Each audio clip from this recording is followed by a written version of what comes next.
டெல்லியை நோக்கி பேரணி சென்ற விவசாயிகளை காவல்துறை விரட்டியடிப்பதாக தகவல் வெளியாகியிருக்கிறது. குறைந்தபட்ச ஆதார விலை உள்ளிட்ட கோரிக்கைகளுக்காக டெல்லியை நோக்கி அவர்கள் பயணம் மேற்கொண்டிருக்கக்கூடிய நிலையில் அவர்களை காவல்துறை விரட்டியடிப்பதாக தகவல் வெளியாகியிருக்கிறது.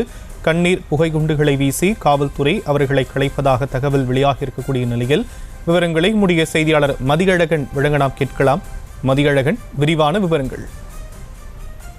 பல்வேறு கோரிக்கைகளை வலியுறுத்தி பஞ்சாப், ஹரியானா, உத்தரப்பிரதேசம் உள்ளிட்ட மாநிலங்களைச் சேர்ந்த விவசாயிகள் இன்று முதல் டெல்லியில் போராட்டம் நடத்துவதற்கு திட்டமிட்டிருந்தார். இதற்காக காலை அவர்கள் பஞ்சாபில் இருந்து புறப்பட்டார்கள். இந்த நிலையில் டெல்லி எல்லை பகுதியான ஷாம்பூர் அருகே வந்த விவசாயிகளை தற்பொழுது கண்ணீர் புகைக்குண்டு உள்ளிட்டவைகளை பயன்படுத்தி போலீசார் தற்பொழுது கலைத்து வருகிறார்கள். ஏற்கனவே விவசாயிகள் டெல்லிக்குள் நுழையாத வகையில் கடுமையான தடுப்புகள் போடப்பட்டு டெல்லிக்குள் விவசாயிகள் நுழைவதை தடுப்பதற்கு போலீசார் நடவடிக்கை எடுத்திருந்த நிலையில் தற்பொழுது அந்த பேரணியாக சென்ற வாகனங்களில் வந்த விவசாயிகளை விரட்டி அடிக்கும் வகையில் கண்ணீர் புகை குண்டுகளை வீசி அந்த விவசாயிகளை தற்பொழுது காவல்துறையினர் விரட்டி அடித்து வருகிறார்கள்.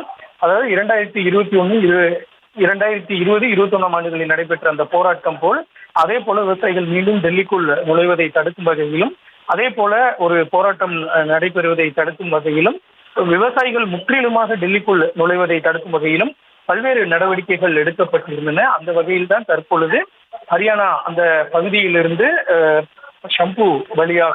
ஷாம்பூர் வழியாக வந்த விவசாயிகளை டெல்லியினுடைய எல்லை பகுதியிலேயே அவர்களை அங்கிருந்து அப்புறப்படுத்தும் வகையில் கண்ணீர் புகை குண்டுகளை வீசி அவர்களை தற்பொழுது காவல்துறையினர் அங்கிருந்து அப்புறப்படுத்தி வருகின்றனர். விவரங்களுக்கு நன்றி மதியழகன். செய்திகளை உடனுக்குடனும் துல்லியமாகவும் தெரிந்து கொள்ள சப்ஸ்கிரைப் பண்ணுங்க.